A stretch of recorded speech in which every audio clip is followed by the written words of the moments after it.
Welcome to another episode of Rock Forever. We got a very special guest for you. He is the bass player, co-founder of Megadeth, and of course, an entrepreneur in the biggest sense. Welcome, David Ellefson. Jay, how are you, buddy? Doing great, as always, Dave. It's great to see you. Man, it must seem like you've lived like 3 or 4 or 5 lifetimes by now, looking back at discography and all the challenges and adventures you've been through. I know we always give you the award, you know, the not only the survivor, but you handle the business, and that's what we try and educate the young artists and musicians coming up. It's not just about playing the instrument.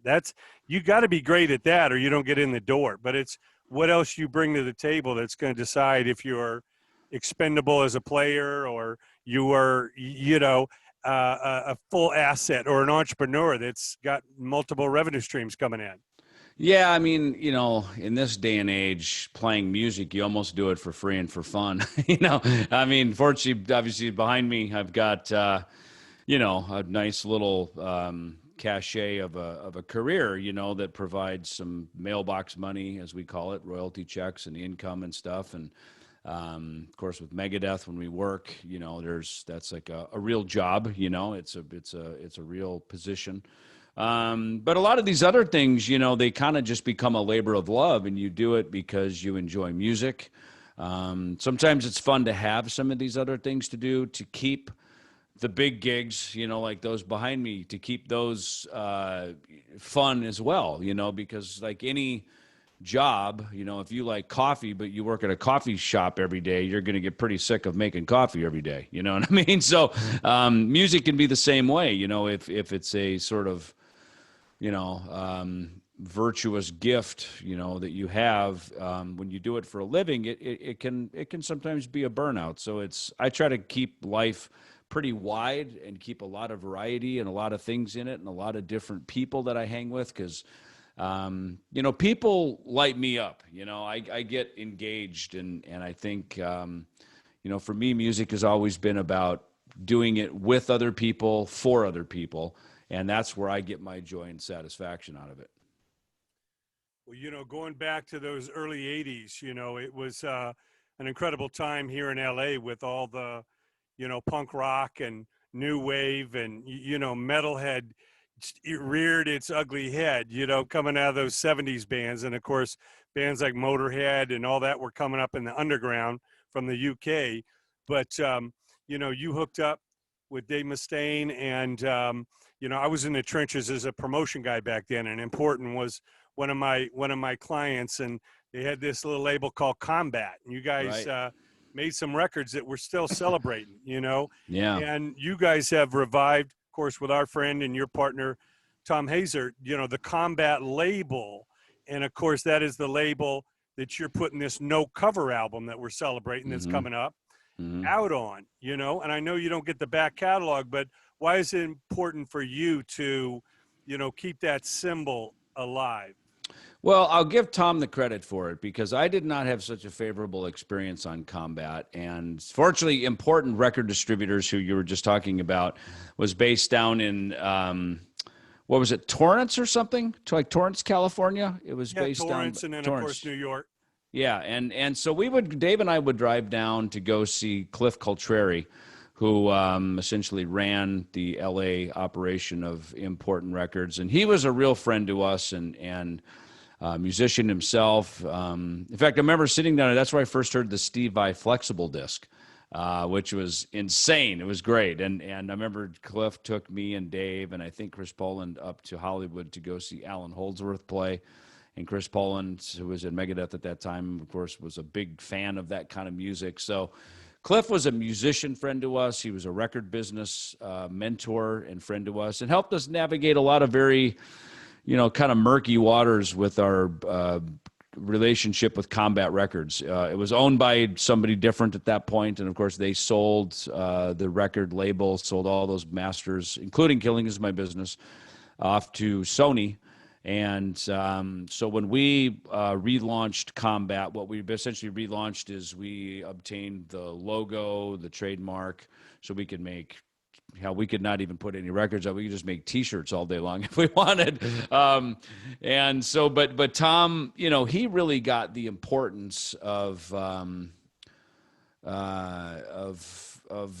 just how important, you know, like he told me, he goes, listen, you know, I know you and Mustaine had a much different experience with Combat, but he goes, you know, let's face it, Combat is the house that Megadeth built. You know, from there they signed Exodus and Circle Jerks and all these other great bands. And he goes, those were the bands that I grew up with that, along with Megadeth, that changed my life. So for us, you know, Combat Records is part of our fabric of my generation.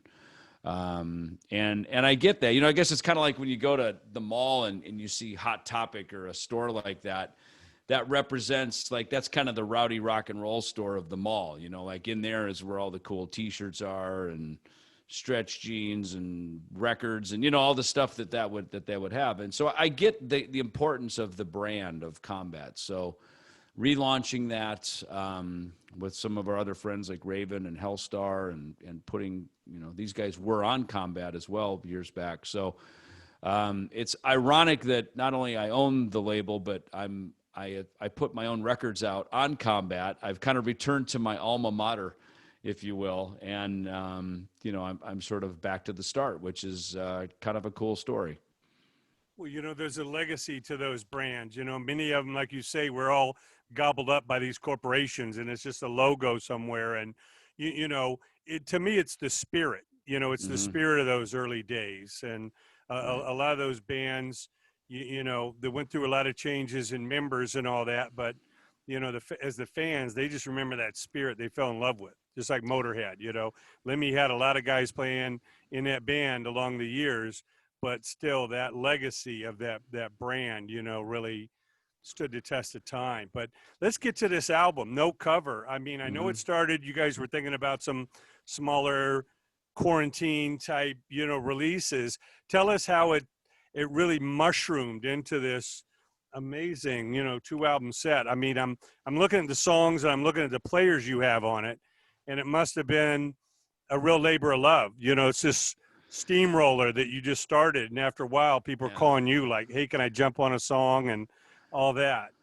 Yeah. No, you're exactly right. I mean, keep in mind, so we came off the Megadeth Five Finger Death Punch tour in late February. Came back here to the United States. The COVID thing was kind of following us around. It was about a week or two behind us everywhere we were going. And by the time we got home, by late February, early March, you know, the world was shutting down. And we had a big tour with Lamb of God that we were going to be starting in June this year. So, you know, knowing that, you know, Megadeth's schedule is projected and set on the calendar, you know, usually 6 to 9 months out ahead of me, I can then plan some of my other activities that I want to do as far as recording or even going out and doing some live shows or personal appearances. I scheduled them around the Megadeth calendar. And suddenly we watched everything go away. All the Megadeth Lamb of God stuff is pushed back till 2021. And so my whole strategy of recording an Ellefson solo LP, which I was going to go to Japan and Australia in May, just ahead of the Megadeth tour.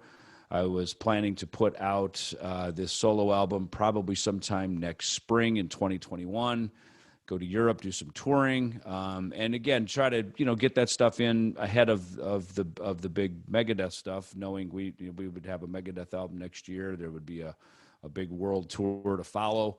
So I kind of had these little pockets within the next year to get some Ellefson solo material out, and then I'd probably be, you know, pretty much full time just doing all Megadeth stuff for the next few years. And obviously, as we know, COVID, you know, erased everybody's calendar and changed all of our plans. So what happened was, you know, I went to Nashville at the end of May, where Dirk Verburen, and we put down the drum and bass tracks on the forthcoming Megadeth album.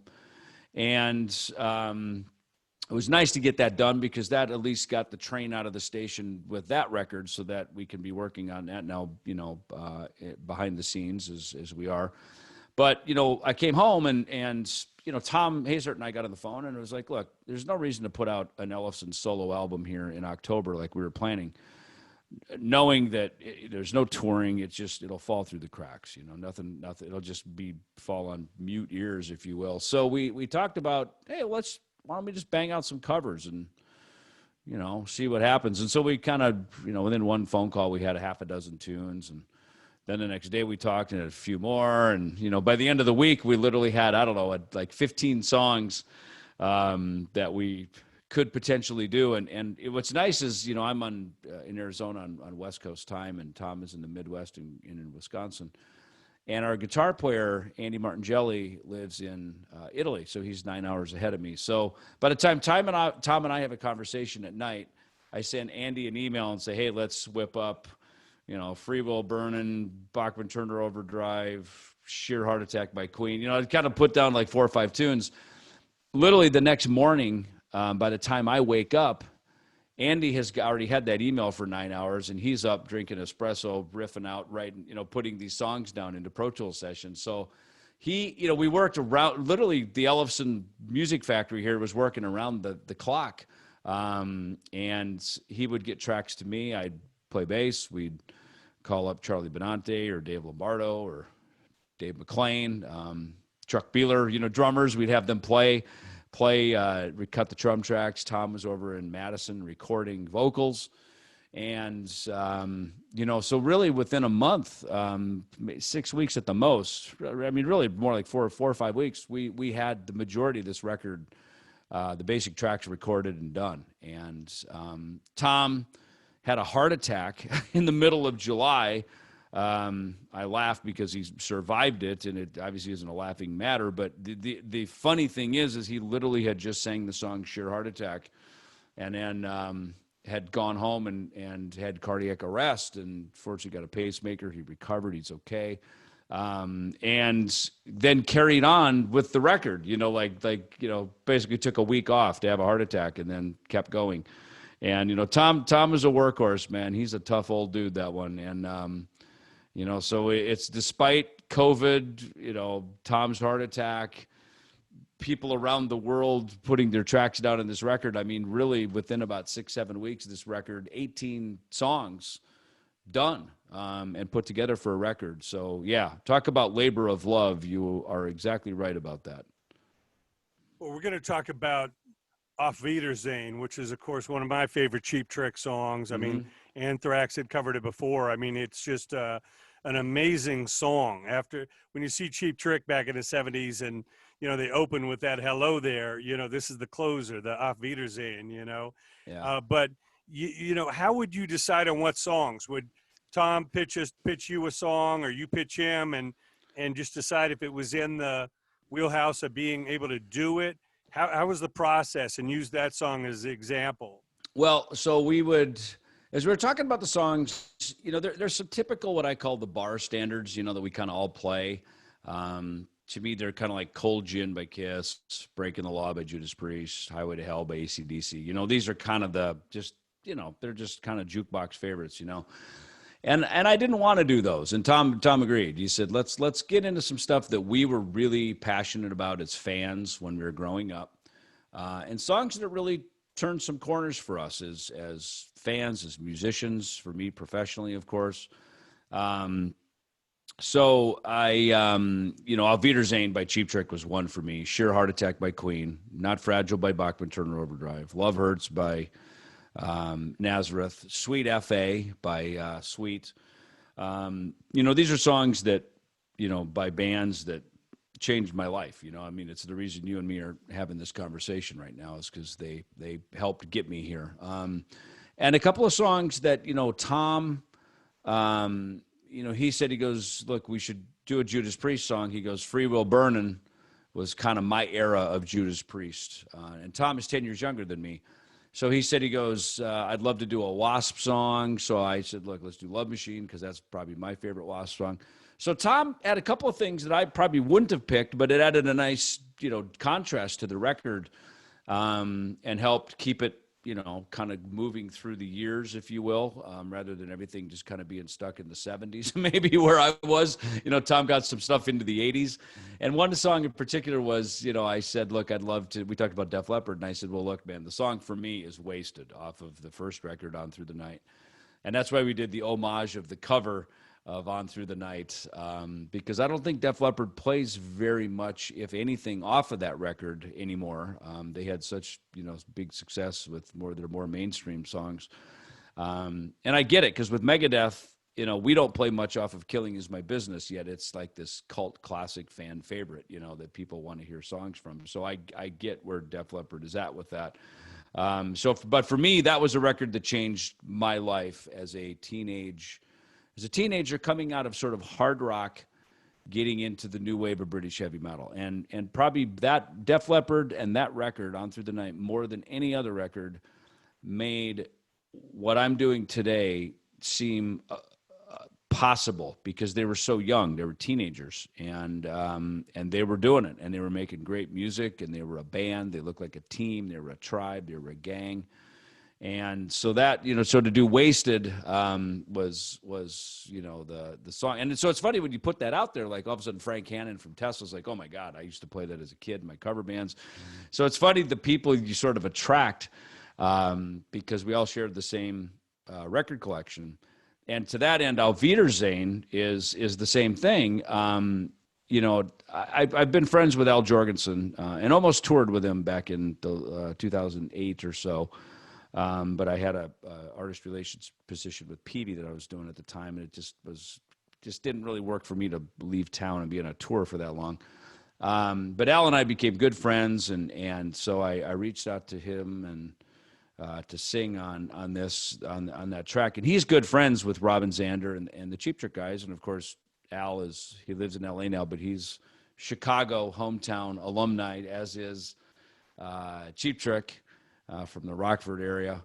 And so we got Charlie Benante to play on it, of course, and he knows Rick, and he knows the Cheap Trick guys, and Charlie lives in Chicago. So it was this kind of perfect moment to bring Charlie Benante, Al Jorgensen, and to bring them into our wheelhouse. And, Al doesn't step out and do a whole lot. Usually when he does, it's his stuff. It's Lard, it's... he's done some stuff with Jello Biafra, of course, and so he's done some very eclectic, cool things. Al is very counterculture, which is what I love about him, and so to get him to participate on a track with us was really, it was a really kind of just an ultimate kind of bro moment, for me, and to have him be part of this with us.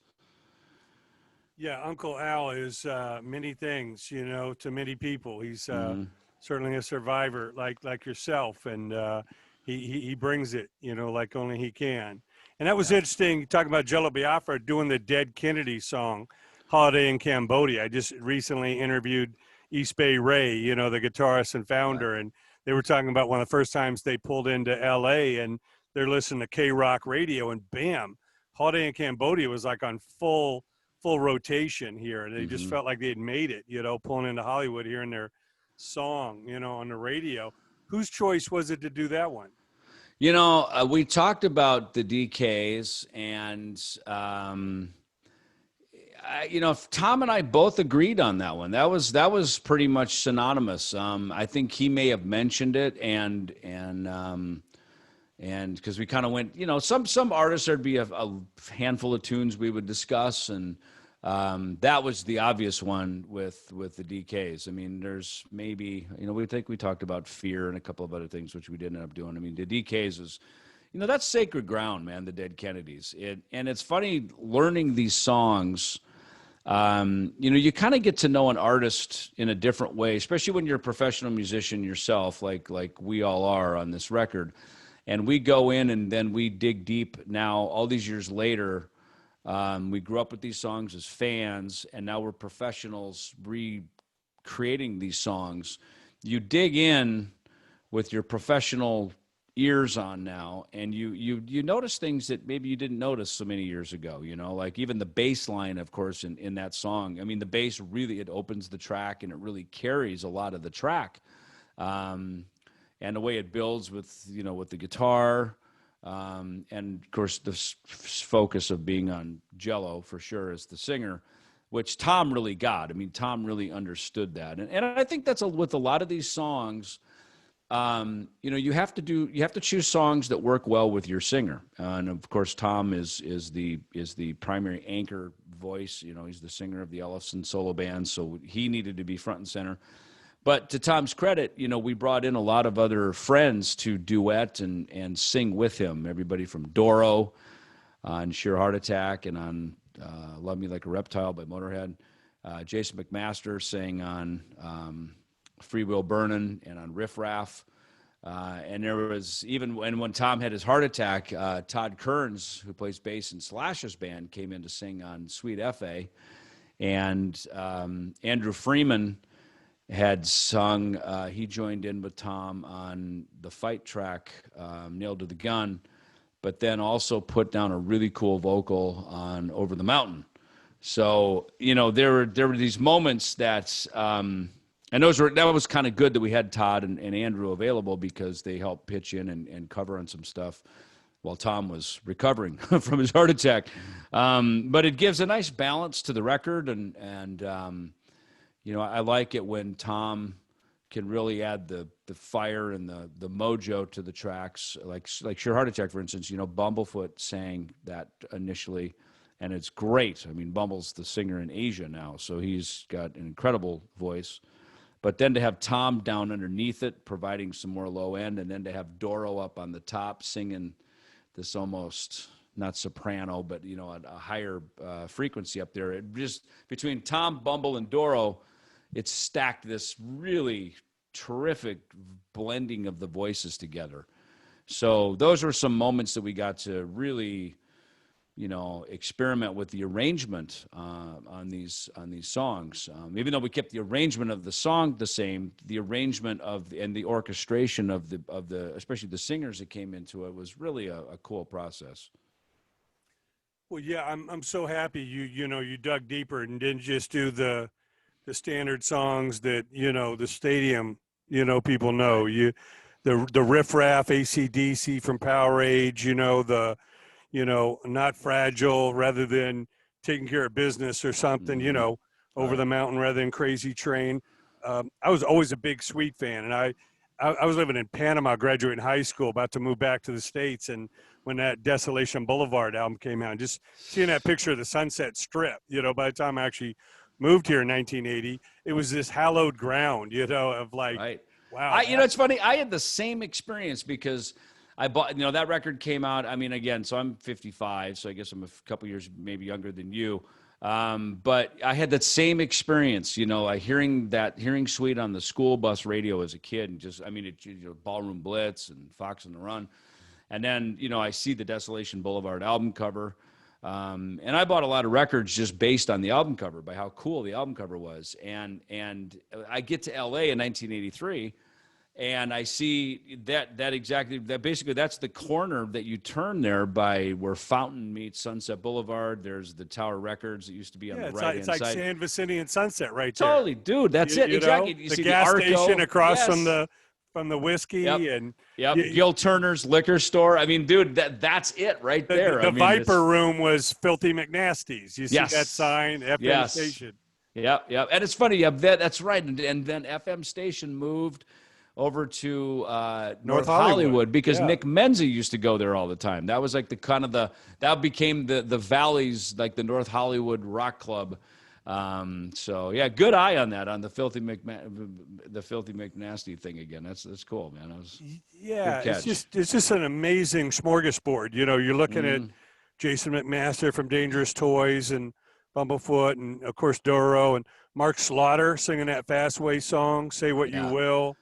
Well, and when I got to LA in 1983, radio, as you know, radio in LA was amazing. KMET, KLOS. I didn't have to go buy records, I would just turn on the radio. I had a van. I was the only guy that had wheels. So me, Dave would ride shotgun and kind of show me how to get around LA. We had the Thomas Guide, before there were apps, you had the Thomas Guide to learn how to get around LA. And so I would drive and we'd just turn on KMET or KLOS. And there's everything from Zebra and the Beatles and Led Zeppelin to, you know, Iron Maiden, Power Slave, Def Leppard, Pyromania, and that Fastway song, right, was huge. I mean, that song, along with Quiet Riot and Rat and early Motley Crue and all the stuff that was coming out, but that Fastway song really stood out, man. That is just a timeless song. So it was really a thrill to record that, and with Troy Luccketta playing from Tesla, playing drums on it as well. Yeah, a nod to Fast Eddie Clark. I mean, it was probably the most airplay he ever got. Fast Eddie got 2 props on this one between "Love Me Like a Reptile" by Motorhead and "Say What You Will." Same with Rob Halford, who got 2 props with Judas Priest, and then with "Fight," Nailed to the Gun. So it's cool to honor our heroes in a couple of different songs on there. Yeah, it's amazing. My next interview in a few minutes is Stephen Riley, who played in Wasp, you know, just seeing all these connections. You guys that are still doing it, you know. Tell Stephen hello, and I assume he played on Love Machine. I assume he did, right? I believe he did. Him? You know, so let him know. Pass on our namaste honorarium to him. Yeah, yes, exactly. He left Keeler right, a keel right in the middle. They were making the Right to Rock with Gene Simmons, and Blackie says, "Hey, I need a drummer," and he's like, "Man, sorry guys, I gotta go." What a great story. You know, Chris Holmes and I have always gotten along well. You know, he's just, I don't know, for whatever reason, he and I have always taken a liking to each other. And last time I saw him was backstage when we were, you know, the Rockstar movie with Mark Wahlberg. Megadeth was hired to, we were announced on the radio as kind of, I call it the fluff band. We were the band that sort of brought a lot of the people in, the attraction. Right. I was to down help. there. Right. Remember that? And Zach Wilde and everybody doing their thing. Do it. Yeah. So that was the last time I saw Chris, was at that backstage at that gig. People don't realize how much standing around and waiting there is making a movie. I remember at one point we were waiting to go on stage, and, you know, hurry up and wait as they're fixing the lighting cue or they're doing something, whatever. And they just sent Zach out, like, Zach, go entertain the children, you know? So he's out there playing Eruption for like 25 minutes and every lick he's ever played, you know what I mean? To just go out and just entertain people. And, you know, so they could load the cameras and get ready to take another, you know, film another scene, you know. So it's, that's when they had us come out. All right, Megadeth, you're up. Go play 5 songs, you know. and it's hard to keep an arena full of people, you know, occupied. You know, it's one thing if you're in a club or a soundstage, but there's like an arena full of people, you know. Yeah. Speaking of an arena, at that same very hall, I have fond memories of being backstage at the Judas Priest, Megadeth, Testament show there. Yeah. And I remember you guys just pulling in, and I'm talking to Halford, and Mustaine comes walking up, and you just see these, you know, battle warriors, you know, these veterans of all these wars and battles, you know, the camaraderie between, you know, all you levels of survivors. Yeah, you know, it's funny. I remember that show very well. In fact, there's some footage, backstage footage that's on the internet. Nick Menza had his friend Juan travel the world with us during that whole year, because Nick was really big on capturing backstage video. And he was really thinking very far ahead. And we turned all this footage in. I mean, from you know, months of being on the road, we turned into Capitol, and they just didn't do anything with it. You know, Metallica had that 1.5 years in the life of Metallica video that came out, which was really cool. It captured, you know, the essence of that, and we weren't trying to sort of mimic what Metallica was doing, but we knew there's a story that we could carry forward at some point. Or hey, I mean, how about this year? It's 30th anniversary of Rust in Peace. How awesome would it be to have that footage? You know, so. You know, Nick had great foresight with that, and there's some good footage of us backstage from that show, warming up, and also I remember at that show in particular walking out stage left and just looking up at Glenn Tipton playing a lick, and I seem to remember it was like Victim of Changes or something. They were kind of going into the breakdown or something, and. You know, as much as, you know, we became friends with the Priest guys, and we were tour buddies on that for a couple of months, through about 3 months on that tour. You know, there's a moment when I stood there and I just stood in the audience like a fan and went, that's my hero, Glenn Tipton. You know, there's the mighty Judas Priest up there. You know, even though we were just on that stage an hour ago, these are my heroes. You know, these are guys that changed my life, and they're the reason that I'm even here doing this. You know, so it's been fun in my career to have those fan moments, because we all start as fans, and I think, you know, again, we get busy working in our own careers and our own, you know, path, but when you can go back and just kind of have that sort of call home to mom moment, like, wow, you know, like this is why I started doing this, and like you say, you're in the hallway, and you know, maybe for you it was Rob Halford and Dave Mustaine, you know, walking up, and you see that moment, that keeps the wind in our sails, man, and I don't ever want to lose that for as long as I live. Yeah, you know, you got to stay the fan you were when you were a teenager and you fell in love with this music. Just because you're involved with the industry or the business or that, once you lose your love for it, I say those people got to get out of the way, because even those at the highest levels, you know, the guys in Metallica and everything, they're still fans of all their favorite bands, and you see that, you know. And well, once you lose the passion, then it just becomes a very daunting job with long hours and a lot of travel. You know what I mean? So, you know, but if you know, like you say, you wake up every day and you're like, okay, great, we get to rock the stage another night, man. It's you know, it's just, I think, having gratitude for it, you know, and being thankful for it. well, we're so proud of you being the survivor, because I know when we look back at 30th anniversary of Rust in Peace, you and Dave were deep, deep in the narcotic haze, you know, and Right. however you got there, it's always strange to think when money's low, you got to have it. You know, you got to spend all that money every Yeah, day. isn't it weird? Yeah, Yeah, it's like, yeah. well, how did you afford that? You know, when you're sleeping on floors in the rehearsal hall. But you know, whatever it was, you guys were deep in the throes, you know, of Right. that. And I Right. know probably some experiences were a little hazy, you know, looking back at those days. But you know, being a survivor, both you and him, I mean, sobriety is the new thing. You know, I look at artists today, especially the veterans. You got to be like an athlete, you know, like you Yeah. are. You got to Yeah. get up. You got to be healthy. You got to, you know, get your rest, because you know, in the studio or on stage or doing interviews or, Mm-hmm. you know, all of this. And, you know, I know there's a message, you know, to the youth that think that there's something glamorous, you know, about what Jimi Hendrix or what Keith Richard did, you know, but, you know, in reality, sobriety, you know, reminds you that the party's really on stage.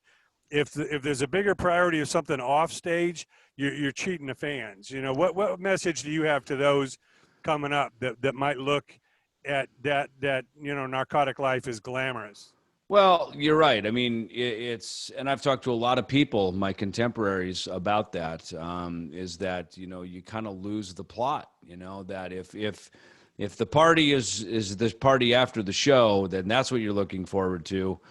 Then like you say, the party on stage just becomes, it's in the way, and that's when you gotta, you know. And I think we all do. We step back. We go, oh my God, I got to really rearrange my priorities.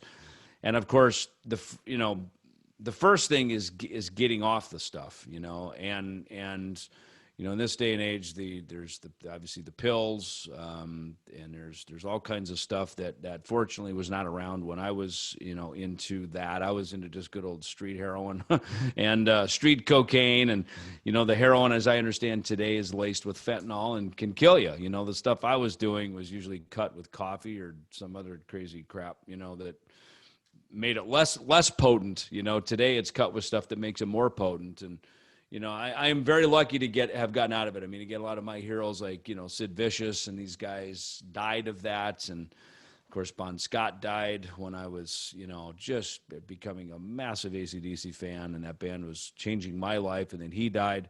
I mean, I remember those days. They were sad days for me, you know, just feeling like hopeless, like, oh my God, my band is done. And although AC/DC, of course, regrouped to, you know, have a entirely second career after Bon, it's just that feeling of loss that comes from that. And then to, move to California. And of course I got there in 1983, and cocaine was on the cover of Time magazine around that period.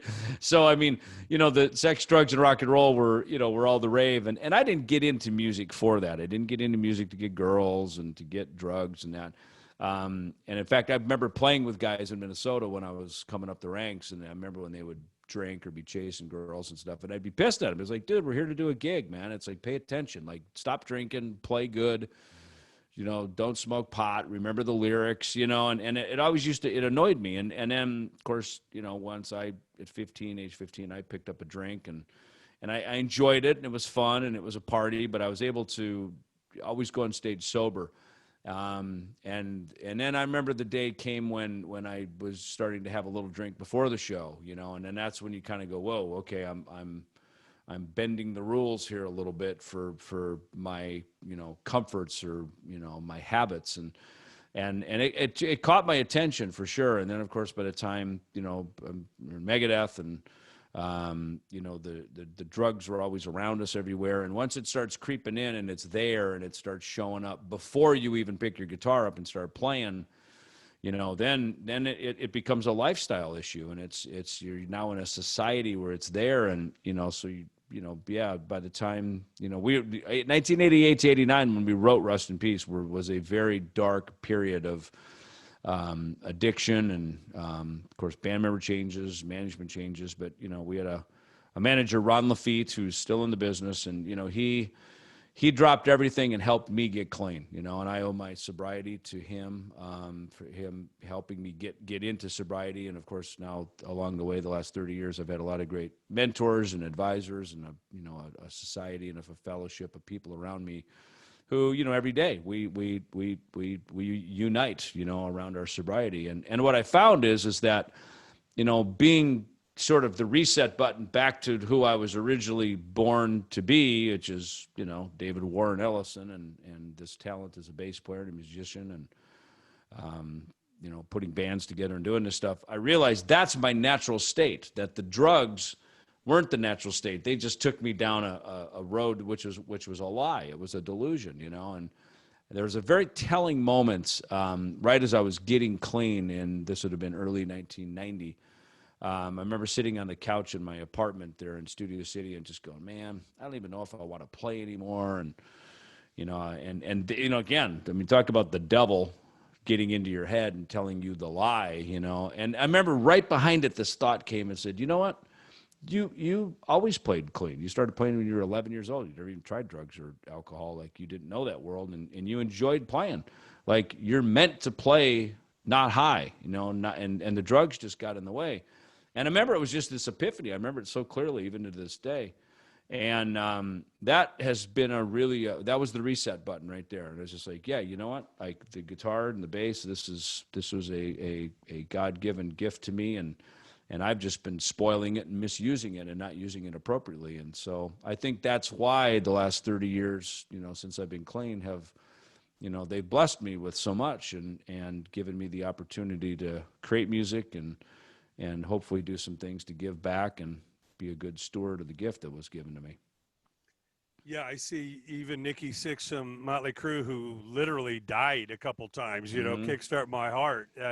He's got this whole opiate cause and related thing that he's really on now. Obviously been sober for many years, but can look back and see the dangers, of a lot of these kids today, like you say, getting into fentanyl or, just wanting a cheap high, sniffing some kind of chemical or glue and not realizing, the brain is not really meant to consume, these types of things.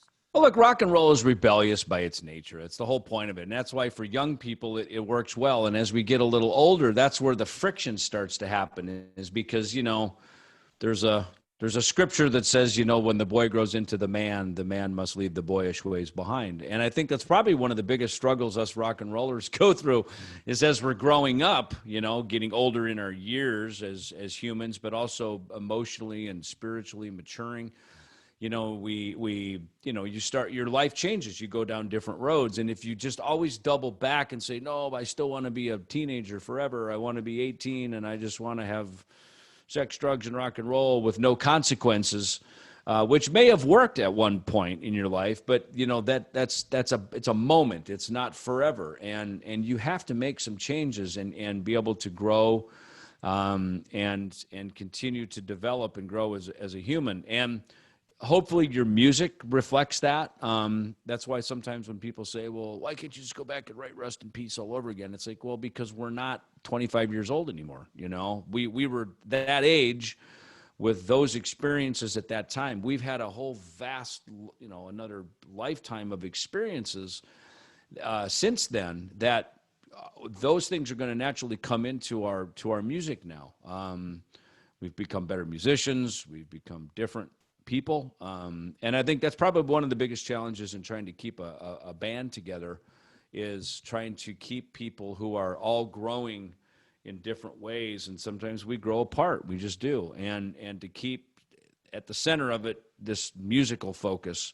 And I think probably for me and Dave, you know, we get back together, and a blessing that the fans want to hear a lot of these older material. You know, it's fun for me and Dave to come back together and unite over those songs, even though, you know, Dave and I have very different lives. You know, we live in different towns, and, you know, we're older guys now, you know, so we've got different things that we do in our individual lives, but we come back together and saddle up with our guitars on as Megadeth guys, and that is the commonality. You know, that brings us back to that point again, so we can get on stage and recreate those songs and those feelings and that memory for our fans and for us, quite honestly.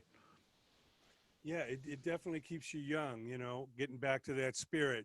Now, we'd be remiss if we didn't get a little preview. The new Megadeth album is almost finished.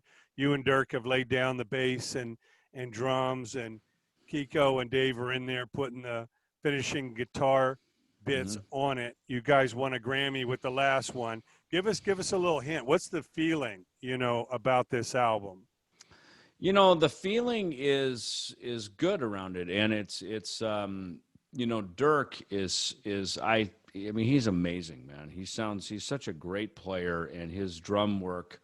Even as we were putting the bass and drums down, there's moments like as a fan. Okay, so I'm a Rush fan, and as a bass player, Geddy certainly being one of the greats as a rocker. But his relationship with the bass and drum relationship in Rush is of no equal. I mean, they're just the top of the heap, you know. And there were moments when Dirk and I were playing, although it doesn't sound like Rush, it sounds like Megadeth. I felt like we were hitting that same pinnacle. And I can't say that I've probably felt that before in Megadeth. So that is a real testament, I think, to Dirk, what Dirk is bringing to the band and to this new record. A skill set, you know, he's a little bit younger, so he kind of invented this grindcore drum style that he has. So to bring that in a way that is unique, and because a lot of people are going, oh, is Dirk going to play blast beats in the Megadeth? It's like, well, listen, we can't have a drummer come in and just suddenly make Megadeth sound like not Megadeth. You know, that's not okay. And Dave has always been very good about that. To his credit, man, he has really been good about where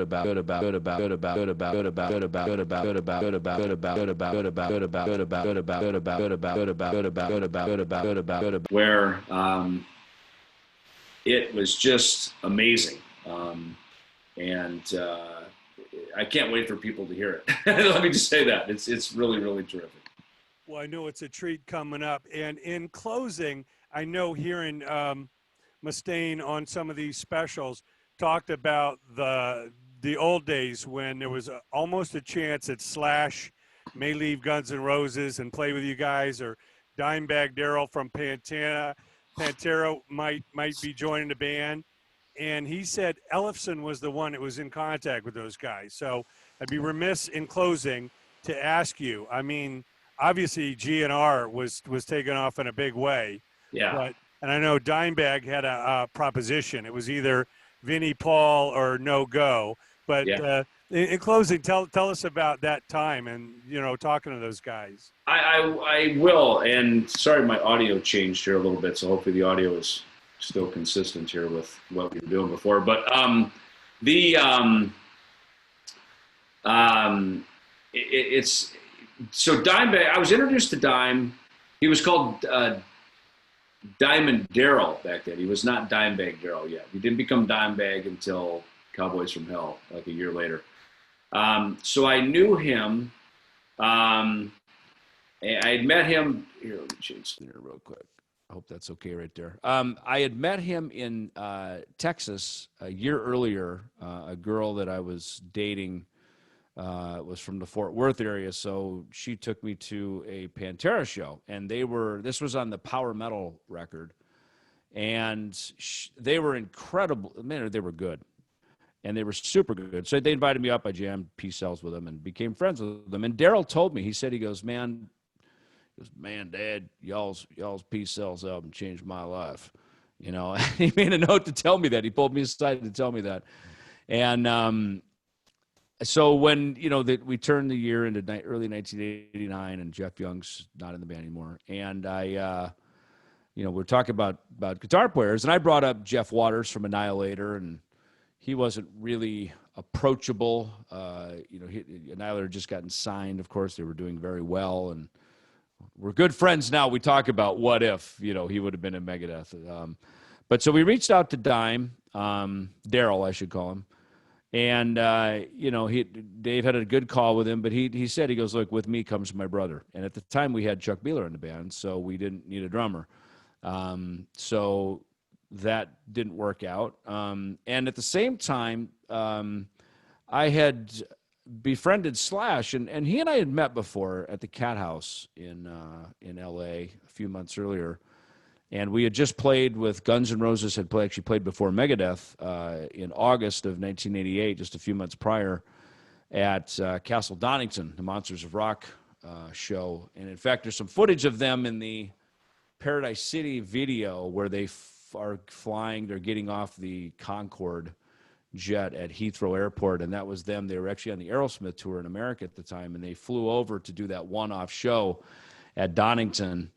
And so they had played before us, and then so fast forward a few months later, and somehow Slash had just gotten home off of the Appetite for Destruction World Tour, and so he and I we became buddies. So this was probably I don't know, November, December of 1988, turning the corner into 1989, and we had similar lifestyles back in that day, and Slash lived in this little apartment behind Tower Records, so we'd go back and forth. And I was the only one who had a car, so I'd go over and pick him up, and he'd come over to my place over on like Highland and Sunset area. And so we'd hang out at my place. I'd go over to his place, and me and Dave, of course, would hang together sometimes, and sometimes it was just me and Slash. So, Dave, I remember he said to me, he goes, I wonder what it'd be like if Slash, joined the band, and we sort of floated it out there to him, kind of like I don't know, let's run it up the flagpole, let's see what it, and it was it was kind of more rhetorical. I mean, obviously it was serious. If he wanted to do it, we certainly would have had him do it, but we knew he was in Guns N' Roses, and they were becoming the next thing, the biggest thing in the world, of course. And so it was a fun conversation.